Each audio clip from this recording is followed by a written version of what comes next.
देश में बेरोजगारी भूखमरी इतना विकराल रूप ले चुकी है ना, तो सबके जो बच्चे बेरोजगार थे उनके माँ बाप ने बोला भाई चल जो मिला वो तो कर रहे, पर अब किसी से पूछ लेना कि कोई खुश होके नहीं कर रहा, खुशी से कोई नौकरी नहीं कर रहा।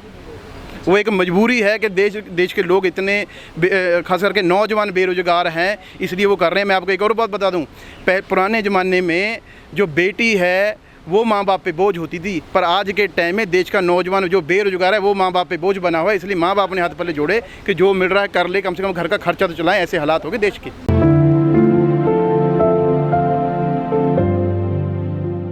सर, आजकल बड़ा विरोध हो रहा है मोदी सरकार का कि मोदी सरकार ने खाने की चीज़ों पर, दूध दही अनाज पर भी जीएसटी लगा दी है। क्या कहना आपका?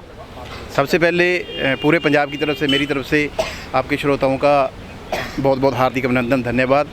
सरकार तो चाह रही है कि बहुत टाइम से आप घी लगा के खा रहे थे, आजकल जीएसटी लगा के खाओ ताकि सरकार भी तो पता चले। असल में ये सरकार गरीब जनता की नहीं है, ये पूंजीपतियों की सरकार है। जीएसटी से किसको फ़ायदा होगा? जनता को होगा? नहीं होगा। जनता को तो नुकसान होगा, फ़ायदा होगा पूंजीपति को।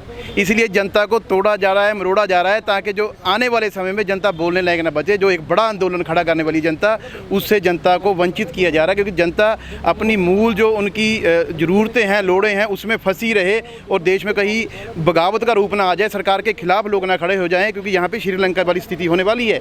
लेकिन पाजी, जीएसटी यदि सरकार लगा रही है, टैक्स आएगा, उससे देश का विकास होगा। पहले तो आप ये क्लियर करो, ये टैक्स है या लगान है?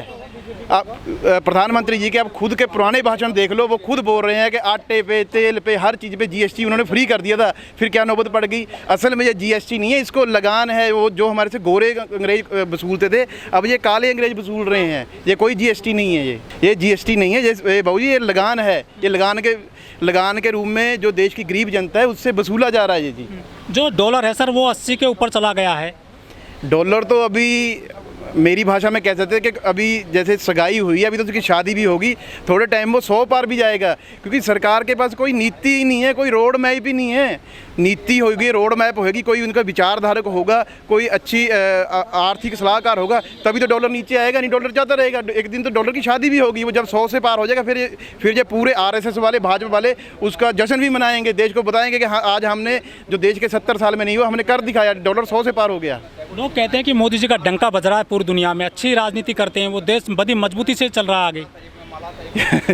ये चीज़ सिर्फ जो आरएसएस भाजपा के समर्थक है वही कह सकते हैं। वैसे समर्थक तो राम रहीम के भी हैं, और जो दूसरा था आसाराम के भी हैं, वो उसके भक्त आज तक मान गए कि इन्होंने रेप करा होगा। सेम वही चीज़ है। बाकी अब ज़मीन पे आओ, जिस दिन ये मोदी आरएसएस वाले ज़मीन पे आ जाएंगे, जनता इनको बता देगी कि ये कौन इनके फेवर में है। लठ लेके पीटेंगे लोग, इतने तैयार बैठे हैं, खास करके देश के नौजवान जिनके साथ अग्निवीर के नाम पे छल कपट हुआ है, जो आज भूखे मर रहे हैं, जिनके घर में खाने को पैसे नहीं है, ऊपर से जीएसटी ठोक दिया।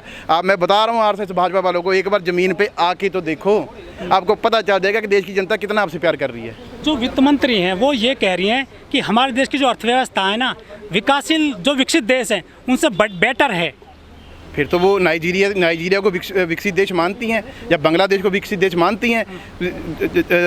जब इन्होंने कंपैरिजन करना होता है खुद अपनी नीतियों का, तब तो इनको पाकिस्तान याद आ जाता है। जब आज देश भूखमरी के हालात इतने बढ़ गए हैं, तो अब इनको पाकिस्तान ही याद आता, अब इनको नाइजीरिया याद नहीं आता। ये सब कहने की बातें हैं। वैसे भी जो हमारी वित्त मंत्री जी है, उसका महंगाई से कोई लेना देना नहीं, क्योंकि वो प्याज नहीं खाती, वो दूध पनीर खाती ही नहीं है, वो तो पता नहीं क्या है, ना वो मांसाहारी है ना शाकाहारी, हमें पता ही नहीं वो क्या है। तो उनका इन सब चीज़ों से कोई लेना देना ही नहीं है। लेकिन सर, जो मोदी सरकार है वो गरीबों को 5 किलो अनाज दे रही है फ्री में, किसानों को 2000 रुपये डाल देती है 3 महीने में, और जो बेरोजगार हैं उनके खाते में पैसा डाल देती थी 1500 रुपये। तो जनता तो खुश है उनसे।